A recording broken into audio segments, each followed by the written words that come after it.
sejati adalah dikasih sedikit uang tapi bisa membangun. Ini cara. Dan cara itu ada beda pola pendekatan yang penting. Di sana di dalamnya termasuk infrastruktur sarana prasarana. Ini menjadi aspek dasar dalam memenuhi kebutuhan dasar masyarakat sebagai masyarakat yang berada. Yang pertama. Indonesia berbangsaku, bangsa dan negeriku, bangsaku, rakyatku semuanya. Untuk Indonesia Raya, Indonesia negeriku yang kucinta, Indonesia Raya, Indonesia Raya.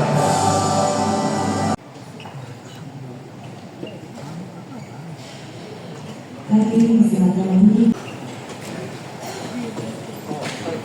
Selanjutnya pembacaan doa.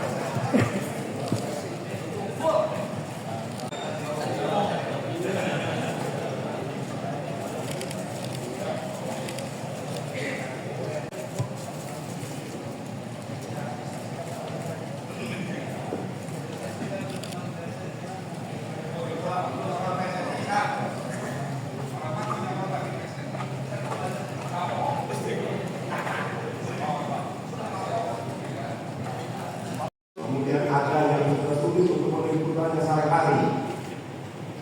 Nah, saya harus menyampaikan apa tindak lanjut dari pemerintah provinsi terhadap pemerintah provinsi.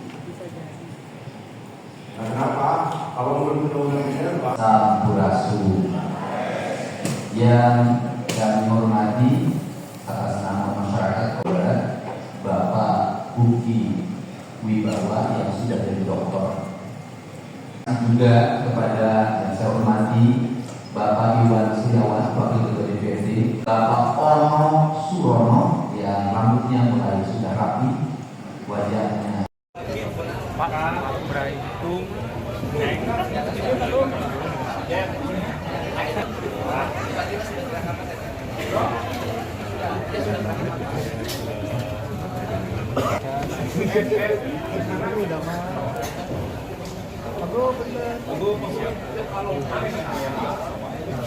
dari Saudara Sekretaris Daerah Provinsi Jawa Barat, seluruh pimpinan instansi vertikal Provinsi Jawa Barat, perjalanan pemerintah Provinsi Jawa Barat sejak tanggal 20 Februari 2025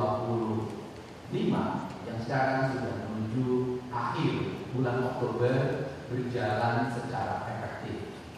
Progres pembangunan bisa dilihat dalam kasat mata kita, baik pembangunan infrastruktur jalan, pembangunan infrastruktur pendidikan, pembangunan infrastruktur pertanian, pembangunan infrastruktur kesehatan, pembangunan infrastruktur jaringan listrik bagi masyarakat miskin, dan berbagai pembangunan lainnya, baik yang dirasakan secara langsung maupun yang tidak dirasakan secara langsung. Sebuah tantangan besar pada hari ini memasuki 2026 ini adalah tahun berat yang dihadapi oleh Pemprov Jabar. Dulu kita paham Pemprov Jabar sebelum saya memimpin memiliki alokasi 37 triliun. Ketika tahun pertama saya memimpin kurang lebih 31 triliun. Mungkin tahun depan Pak Kepala sekitar 27 triliun karena penggunaannya 2.458 miliar. Pengurangan yang cukup signifikan bagi sebuah daerah dengan penduduk lebih dari 54 juta jiwa. Problematika ini tentunya adalah sebuah tantangan besar karena seorang pemimpin kalau banyak uang untuk membangun itu bukan pemimpin sejati, tetapi pemimpin sejati adalah dikasih sedikit uang tapi bisa membangun. Ini cara. Nah, cara itu ada beda pola pendekatan Yang pertama adalah kami sampaikan pada siapapun bahwa dana transfer daerah dalam pandangan hukum yang saya miliki bukan dikurangi, tapi pandangan kami adalah ditunda. Kenapa? Karena itu adalah undang-undang di mana setiap daerah berhak atas dana lebih hasil yang sudah dihasil. Untuk itu bagi saya ini adalah penundaan yang suatu saat bisa dikembalikan.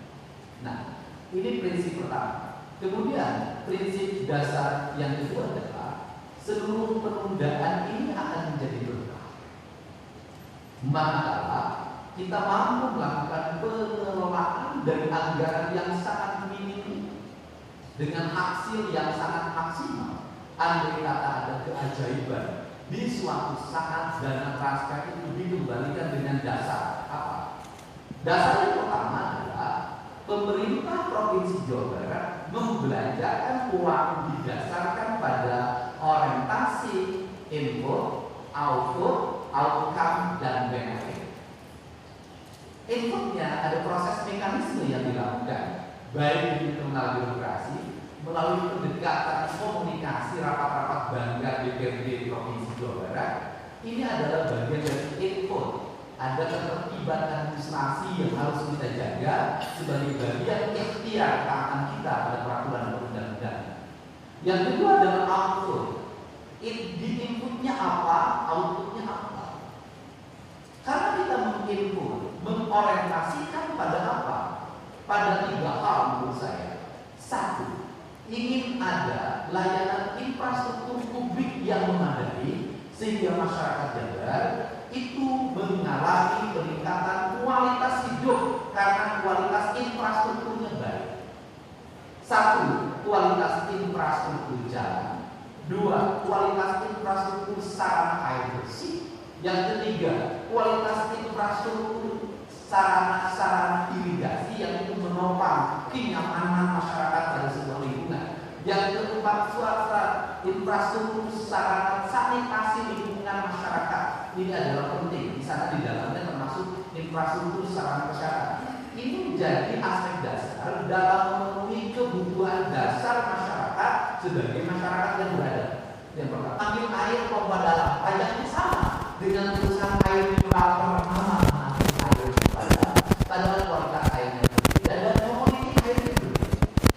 Untuk itu kami minta ke depan agar pajak air yang untuk kepentingan produksi dan komoditi